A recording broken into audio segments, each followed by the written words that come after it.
गरीब मायका। मोहिनी के 3 बेटे थे। पति खूब अच्छा कमाता और बड़े घर के ऐश सब था मोहिनी के जीवन में।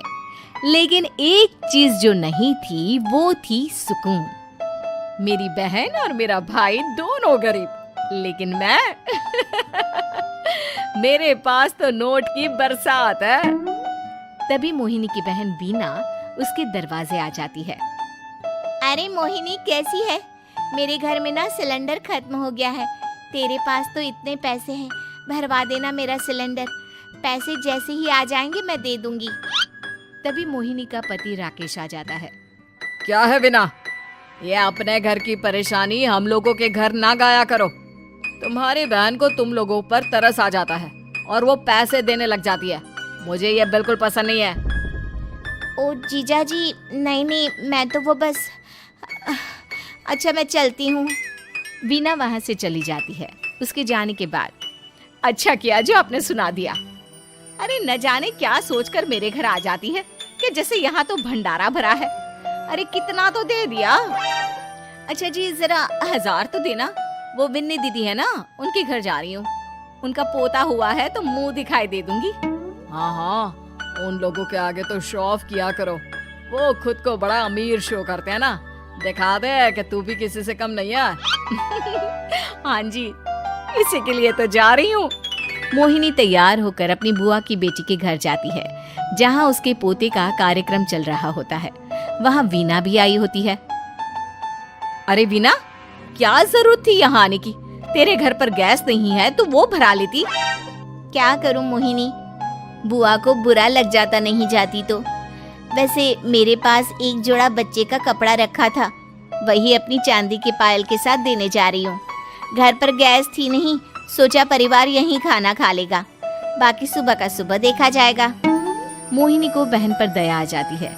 वो पर्स से 1000 रुपए निकाल कर दे देती है।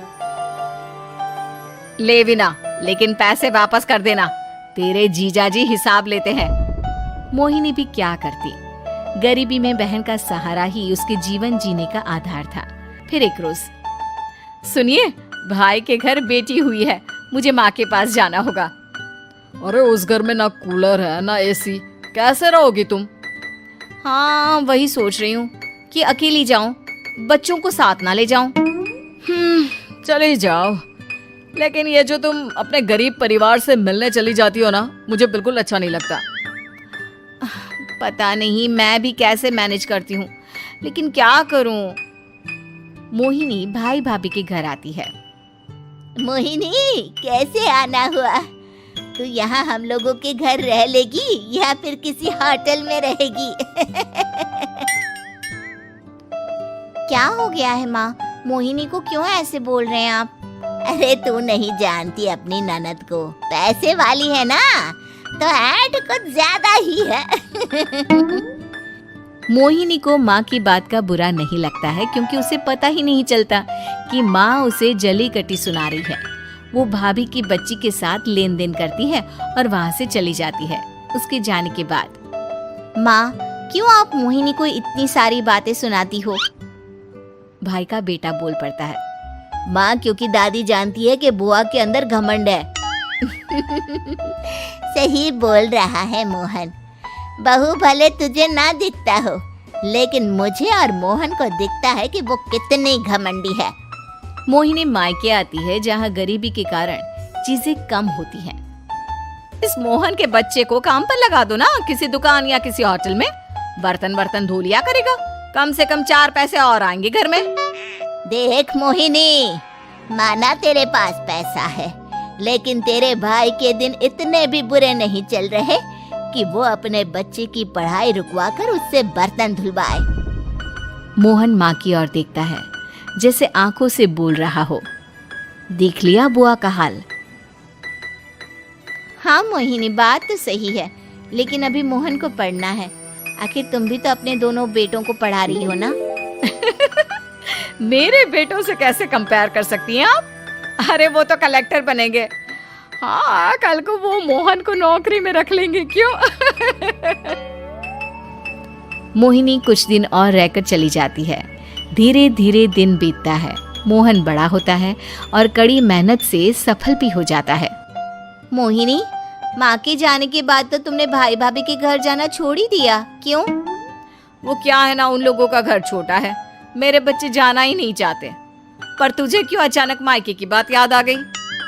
यार, मेरा तो मायका है, भाई भाभी है, मेरा तो आना जाना लगा ही रहता है। हाँ, क्योंकि तुझे आदत है ना ऐसे छोटे से घर में और कम पैसे में रहने की। वैसे क्या खबर है आजकल मायके की अपने?